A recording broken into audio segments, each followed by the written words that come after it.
আসসালামু আলাইকুম। ছোট করে একটা ভিডিও বানানোর জন্য আপনাদের সামনে আসলাম।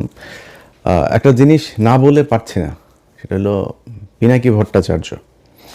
তার ভিডিও আমি আগে এত নিয়মিত দেখতাম না, যতটা নিয়মিত এখন এই গেল ৩-৪ মাস ধরে দেখি। ধরেন ২টা ভিডিও দেখতে পারি নাই বা ৩টা ভিডিও দেখতে পারি নাই, ১ সপ্তাহ পরে যে ৩টা ভিডিও একসাথে দেখে নিচ্ছি। এইভাবে দেখি আমি গেল কয়েক মাস ধরে। আমি তার এত ফ্যান কখনো ছিলাম না যতটা ফ্যান এই মুহূর্তে। তো কেন দেখি এখন, ধরেন আওয়ামী লীগ সরকার ক্ষমতায় ছিল, তখন হিন্দুরা যখন ব্যাপক সুযোগ সুবিধা নিত, পিনাকি ভট্টাচার্য দেশ ছাড়ল। তারপরে ফ্রান্সে আসার পরে ধারাবাহিকভাবে এই পুরো আওয়ামী লীগের সময়টা সে আওয়ামী লীগের বিরুদ্ধে কথা বলেছে, ভারতের বিরুদ্ধে কথা বলেছে, ভারতের পণ্য বয়কটের পক্ষে কাজ করেছে। এরপরে ক্ষমতা থেকে গেল, যাওয়ার পরে ইউনূস আসলো। ইউনূস আসার পরে কিন্তু আমাদের অনেক সুযোগ ছিল সরকারের সাথে মিলেমিশে, হ্যাঁ, পদে টদেও বসা যাইতো, বসে তারপরে আমরা ধান্দাবাজি করতে পারতাম। অনেক লোকজন সেই ধান্দাবাজিতে শুরু করেছেন, অনেক ছাত্র নেতারাও এই ধান্দাবাজি করেছেন। আজকে যারা এই যে মার খেলেন, এই ব্যক্তিরা কয়দিন আগে এনারা হাদি যখন মারা গেল তারপর বলেছিলাম যে বিপ্লবের যেটুকু বাকি আছে, হাদির লাশ কবরে যাওয়ার আগে সেটা করতে হবে। ওনারা তখন প্রথম আলো ডেইলি স্টারের অফিসে যায় সুশীল সাজলেন। এই যে জাবেরকে গুলি করা হয়েছে, তিনি ওই হাদির জানাজার সময় বক্তব্য দিয়েছেন, এটাকে কেন্দ্র করে যেন কোনো ধরনের মব সৃষ্টি করার না করা হয়, মব বানানোর চেষ্টা করেছেন এটারে। ভাই, বাংলাদেশে এই ইন্ডিয়ার আপনার শাখা অফিস হলো গিয়া প্রথম আলো ডেইলি স্টার। এই প্রথম আলো ডেইলি স্টারের বিরুদ্ধে কাজ করা মানে মব সৃষ্টি করা না। ৩২ নম্বরে বসে বাকশাল তৈরি করা হয়েছে, ৩২ নম্বরে বসে পরিকল্পনা করা হয়েছে মানুষকে না খাইয়ে মারার, দুর্ভিক্ষে ২৭ লাখ মানুষকে হত্যা করা হয়েছে, ১৫,০০০ জাসদের নেতাকর্মীকে হত্যা করা হয়েছে এই ৩২ নম্বরে বসে পরিকল্পনায়। সো এটা হচ্ছে একটা অভিশপ্ত বাড়ি। এই বাড়িটার জন্য অনেকেই দেখায়, মায়া মমতা দেখায়, তারপরে আপনার মব সৃষ্টিকারী বানানোর চেষ্টা করেছেন। তারা আজকে রাস্তায় নেমেছেন। ভাই, আপনি ১.৫ মাস পরে কি মনে করে রাস্তায় নামলেন? আমার তো মনে হয় যে এই এখন নতুন করে যে নেমে এসছেন, কোনো না কোনো জায়গা থেকে ফান্ড দেওয়া হয়েছে। নির্বাচনের ৩ দিন আগে আপনি কিসের বিচার চাইতে আসছেন? এখন ৭ দিন নাই এই সরকার ক্ষমতায়, তাদের কাছে আপনি বিচারের জন্য এখন এসে নামলেন। এটা পিছনে একটা উদ্দেশ্য আছে। আমি সরকারের কাছ থেকে, পুলিশের কাছ থেকে যেটা শুনেছি, আওয়ামী লীগের লোকজন তাদেরকে টাকা পয়সা দিয়েছে, এখানে কিছু নেতাকে দিয়ে তারপর তাদেরকে বসাইছে এখানে গ্যাঞ্জাম করার জন্য। তো এখন আপনি কিসের বিচার? হঠাৎ করে এসে বিচার চাচ্ছেন? হাদির বিচার এই দেশে হবে না, হাদির খুনিও হবে না। আমি জানি না, যদি নাকি সামনে নির্বাচনী সরকারের পরের সরকার কে আসে সেটার উপরে একটা ক্ষীণ আশা আছে। এই মুহূর্তে আর এটারে নিয়ে কোনো কথাবার্তা বলে লাভ নেই। তো তারা করেছেন, বিশাল আকারের সুশীল সাজার চেষ্টা করেছেন। প্রথম আলো ডেইলি স্টারের সামনে গিয়া সাদা টাঞ্জাবি পরে তারপরে ভাষণ দিয়েছেন। তো এগুলো তারা করেছেন। তারা হারে হারে টের পাবে প্রথম আলো ডেইলি স্টার কী জিনিস, উদিচি কী জিনিস, ছায়ানট কী জিনিস, প্রশিকা কী জিনিস। ওই উত্তরাতে একটা স্কুল আছে ডিপিএস, এই ডিপিএস এই টাইপের কিছু স্কুল, ইন্দিরা কালচারাল সেন্টার, এরকম কিছু জিনিস আছে উত্তরার। এই ডিপিএস দিল্লি আপনার পাবলিক স্কুল, এই স্কুলের ভেতরে যাদের সন্তানরা পড়ে, কোনো মুসলমান এই স্কুলে পড়তে দিয়ে না। এটা পুরো একটা রয়ের আড্ডাখানা। সেখানে ওইখানকার যেসব শিক্ষকরা আছে, এই শিক্ষকদের অনেকের বাড়িতে আপনার করা হয়, কি বলে, বৈঠক হয়। সেনাবাহিনীর লোকজন, ভারতীয় হাই কমিশনার, তারা গিয়ে তারপরে বৈঠক করেন। তো এগুলো হচ্ছে এখন এই টাইপের এই প্রতিষ্ঠানগুলোকে বাংলাদেশে রাখা যাবে না। এগুলোকে রেখে বাংলাদেশের স্বাধীনতার সার্বভৌমত্ব আপনি টিকায় রাখবেন, এটা খুব কষ্টকর হবে। যেই কারণে এগুলোর বিরুদ্ধে ব্যবস্থা নিতে হবে। আমরা ১.৫ বছর অপেক্ষা করেছি। প্রথম আলোর এই টিপু সুলতান, মতিয়ার, এই সন্তোষ শর্মা কালবেলার, তারপরে প্রথম আলোতে আরও আছে মহিউদ্দিন, তারপর ওই যে গিয়েছে এখন এফপিতে গিয়েছে আপনার সাবিহা, এই আপনার শফিক, আপনার তত্ত্বাবধায়ক সরকারের যে শফিক, এরা সব সিন্ডিকেট। এরা এই আপনার বানানোর, ইদানিং আবার বিবিসি বাংলা তাদের সাথে যুক্ত হয়েছে। এই সিন্ডিকেট মিলে বাংলাদেশকে জঙ্গি রাষ্ট্র বানানোর জন্য আপনার আবার নতুন করে পায়তারা করছে।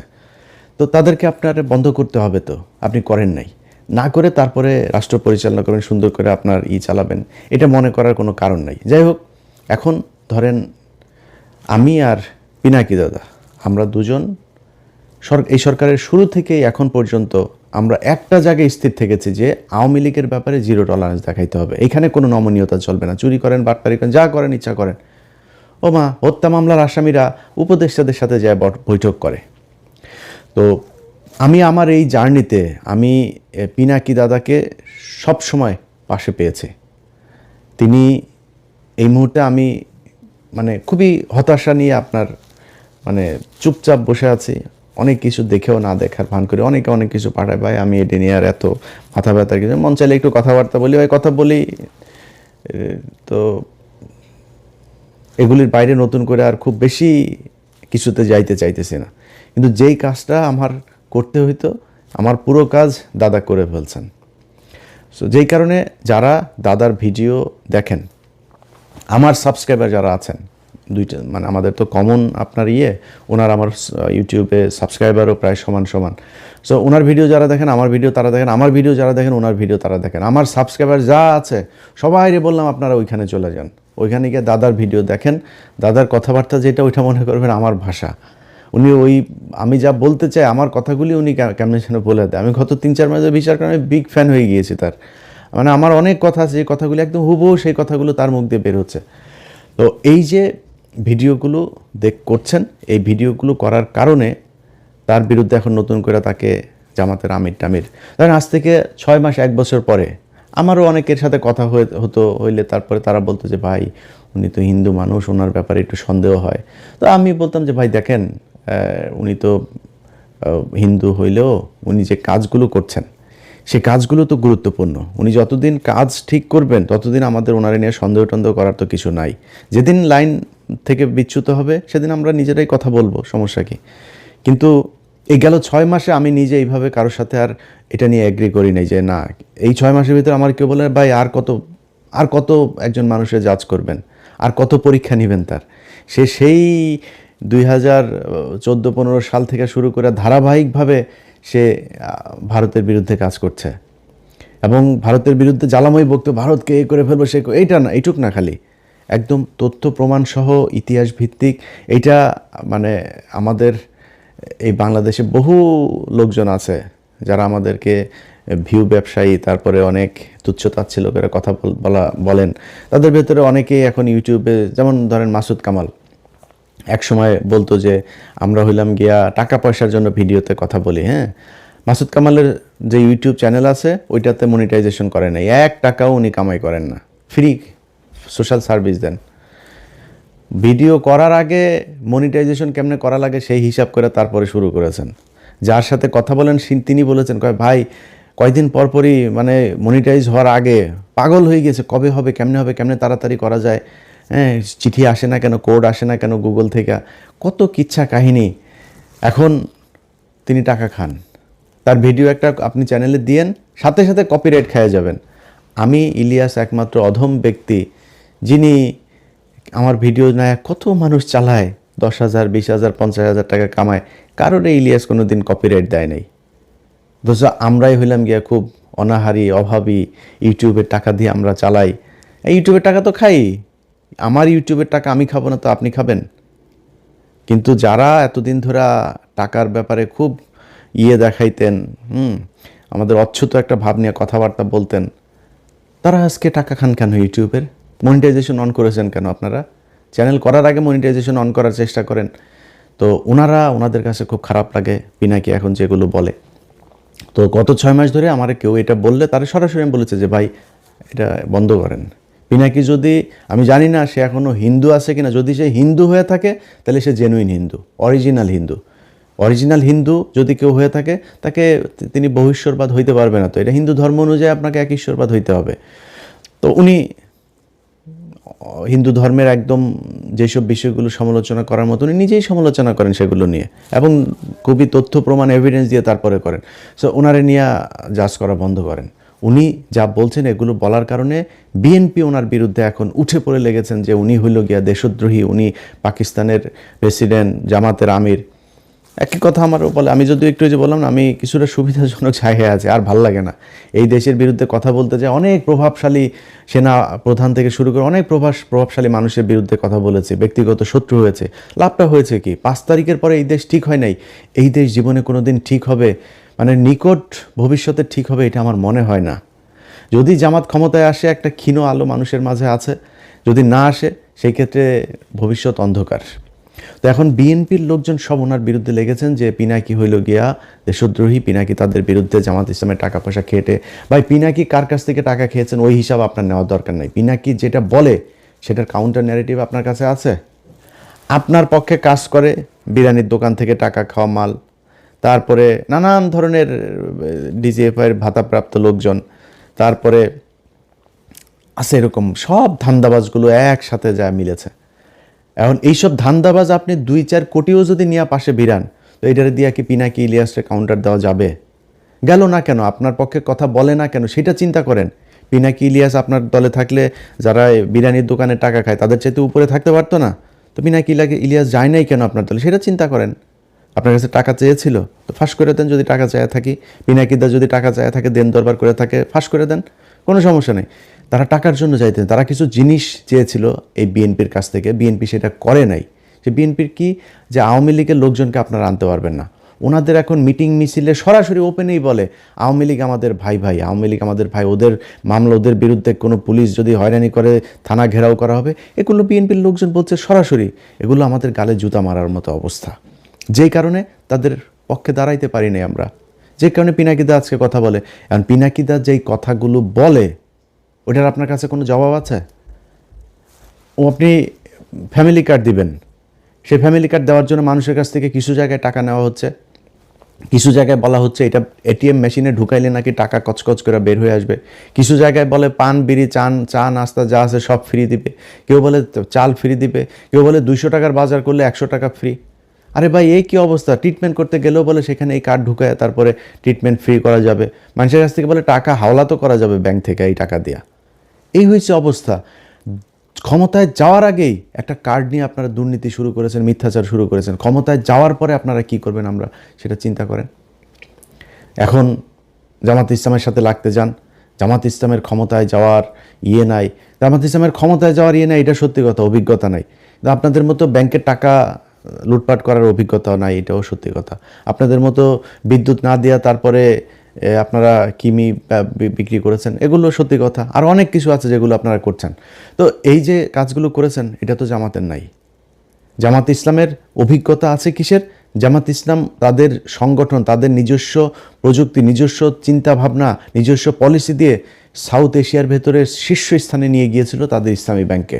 তাদের প্রতিষ্ঠানে যান, কোনো গ্যাঞ্জাম আছে? তাদের প্রতিষ্ঠানে যান, কোনো লস আছে? তাদের প্রতিষ্ঠানে কোনো বিশৃঙ্খলা আছে? নাই। সবগুলো প্রতিষ্ঠান সুন্দরভাবে চলছে। তারা এই প্রতিষ্ঠানগুলো যদি সুন্দরভাবে চালাইতে পারে, তাহলে রাষ্ট্রটাকেও সুন্দরভাবে চালাইতে পারবে। তাদের ব্যাংক যদি এত সুন্দর হয়, আর সরকারি ব্যাংকগুলো প্রতি মুনাফা তারা টানাপোড়ানের ভেতরে আছে, সব সময় প্রতি বছরই বাংলাদেশ ব্যাংকের তাদেরকে আপনার দিতে হয়, পুঁজি দিতে হয়, না দিলে ব্যাংক বন্ধ হয়ে যাওয়ার মতো অবস্থা। আর ইসলামী ব্যাংক হু হু হু হু করে উঠেছে। এই গেল 15 বছরে হাসিনা যখন এই ব্যাংকে নিয়েছে, তখন আবার এটা লুটপাট শুরু হয়েছে, এটা নিচের দিকে অধঃপতন শুরু হয়েছে। আবার জামাত ইসলাম নিয়েছে, এখন আবার উপরের দিকে যাচ্ছে। তো তারা তো এই অভিজ্ঞতা দেখিয়েছে যে সৎ যোগ্য লোকজন দিয়ে কিভাবে তাদের প্রতিষ্ঠান পরিচালনা করা হয়, ওই লোকজন দিয়ে তারা রাষ্ট্র পরিচালনা করতে পারবে। এখন আপনি কি করতে পারবেন? আপনারা যারা চাঁদা নিয়ে বহিষ্কার হয়েছে তাদেরকে দলে এনেছেন, ঋণ খেলাপি যারা, সেই খেলাপি ঋণগ্রস্তদেরকে আপনি দলে মনোনয়ন দিয়েছেন। ভাই, বিএনপির রাজনীতি এখান থেকে বের হয়ে আসতে হবে। পিনাকি আর ইলিয়াসটা নিয়ে সারাদিন গুতাগুতি করা লাভ নাই। আপনারা নিজেদের পলিসি নিজেরা চেঞ্জ করতে হবে।